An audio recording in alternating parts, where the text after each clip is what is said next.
عمران خان کے بیٹے عمران خان کی رہائی کی جنگ لڑنے پاکستان آ رہے ہیں۔ اس حوالے سے تمام تر معاملات طے پا گئے ہیں۔ اپنی والدہ سے بھی انہوں نے بات کر لی ہے، جو قریبی حلقے ہیں ان کو بھی بتا دیا ہے، اور جو پارٹی ہے پی ٹی آئی کی ان کو بھی بتا دیا گیا ہے کہ عمران خان کی جو تحریک ہے رہائی کی، وہ قاسم خان اور سلمان خان جو ہے وہ پاکستان آ کر چلائیں گے۔ کارکنان جو پاکستان تحریک انصاف کو ایک نئی روح جو ہے وہ پھونکی گئی ہے، ان کے پہلے انٹرویو اور اس کے بعد ان کی پاکستان آمد کے حوالے سے، اور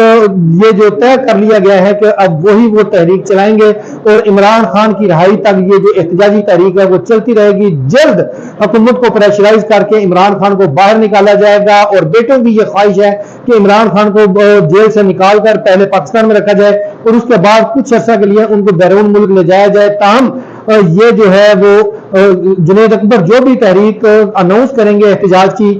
جس دن بھی کریں گے، قاسم خان اور سلمان خان اس سے پہلے پاکستان آ جائیں گے اور اپنے باپ کی رہائی کی تحریک چلائیں گے۔ اور انہوں نے یہ واضح کر دیا ہے کہ ان کے باپ کو قید پناہی میں رکھا گیا ہے، مشکلات برداشت کر رہے ہیں اور ان کو کسی بھی قسم کی جو جیل میں سہولت نہیں دی جا رہی، یہاں تک کہ ان کے بیٹوں سے بھی ان کی بات نہیں کرائی جا رہی، کہ یہی غصہ لے کر جو ہے وہ پاکستان آ رہے ہیں کہ ان کے 70 سالہ جو والد ہیں ان سے ان کی بات نہیں کروائی جا رہی اور نہ ہی ان کی طبیعت کے بارے میں انہیں بتایا جا رہا ہے۔